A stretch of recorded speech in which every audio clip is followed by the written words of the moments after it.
Salina, nagahatag permisyon kay mo, mahutikan mo ako magago ako. Gago ako, sir.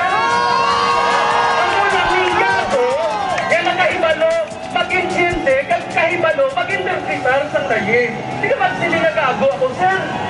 Kaya nga naman, nag-graduate man ko, nagasalunta ako sa imo, bilang opisyal sa pulis, apang dako ang akong pagkalismaya na mahutik ikaw na gago ako. Kung gago ako, sir, ambot, ikaw ano? Medyo nagdistansya si Senior Superintendent Cornelio Salinas sa akusasyon nga nagpamuyayaw ini. Hindi matuod kag naghimo lang sang senaryo ang grupo. Hambalan ko to siya sa matawhay, no? Nga ang permit nyo, sundon nyo lang ang muna. But gin-convert niyang situation nga maging pabor sa ila. Ginagaw niyang mikrofon sa upod niya, gindayaw niya ko sang tudo-tudo kang hambalan nga ako gali nagpatay kay Majilan. Gintagaan man gani sa mga pulis ang tsansa ang grupo nga ipadayon ang ilang programa kag misa. Pero sa tunga-tunga sang misa, ginkuha ni Padre Marco Sulayaw ang insenso kag bindita, agud tabugon suno sa iya ang malain nga espiritu.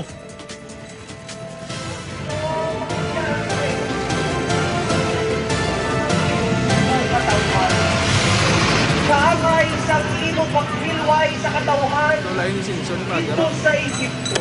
Wala ini nauyunan ni Salinas. Ako nangidlis. Nangidlis ako. Kaysa akon bilang Katoliko, kag naintindihan ko ang ano nakasaad sa Biblia. Gamiton mo ang bindita, gamiton mo ang pagmisa, para lang, hindi sa intereses sang religion. Way ko kabalo kung anong intereses sang mga nagasuksok sina. Ang pagpahayag sa imong pagtuo bisan diin lang, no? Pagkatapos ang misa, nagpalapit si Senior Superintendent Salinas sa leader sang grupo. Ilabi na kay Padre Sulayaw kag Rilan Vergara na napakita sang ginadala nga rosarito sa paglaom nga maghangpanay sila kag madula ng kalain sang buot. Pero gindoktrinahan pa ini sang pari. May pili ang rosarito nga ginadala-dala mo.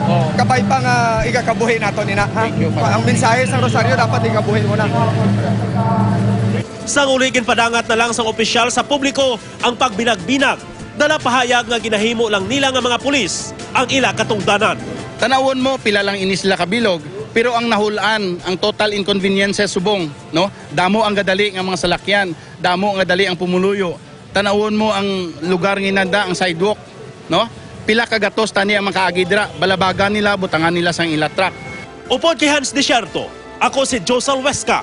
Basta Balita. Ratsada!